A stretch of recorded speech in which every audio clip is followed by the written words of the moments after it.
మైన సేవకుడు, దేవుని మనసు కలిగినటువంటి సేవకుడు ఏం చేస్తాడంటే, సేవకుడే కాదు దేవుని మనసు ఎరిగినటువంటి ఒక విశ్వాస అయినా క్రైస్తవుడు ఏం చేస్తాడంటే చెడిపోతున్న వారిని చూసి బాధపడుతూనే ఉంటాడు.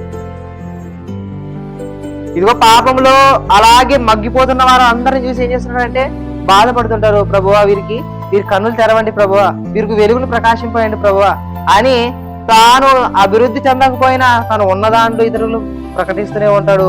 తనకు నేర్చుకున్నటువంటి వాక్యాన్ని ఇతరులకు ప్రకటిస్తూనే ఉంటాడు. ప్రయాసపడుతుంటాడు, వాక్యం నిమిత్తం కష్టపడుతుంటాడు. దాన్ని గ్రహించే వాళ్ళు చాలా మంది తక్కువ. దాన్ని గ్రహించే వాళ్ళు చాలా తక్కువ. అలా గ్రహించిన వాళ్ళు ఏం చేయాలి తెలుసా? సహకారులుగా నిలవాలి. సహకారులుగా నిలిస్తే చాలా సేవ గొప్ప జరుగుతుంది. కష్టపడతాం, దేవుని రాజ్యంలో పాలిభాగం పొంది దేవుని రాజ్యం నిమిత్తం ఏం చేస్తాం? ప్రయాసపడి ఆ రాజ్యాన్ని విస్తరింపజేస్తాం అనేది ఇక్కడ నేర్చుకుంటాం.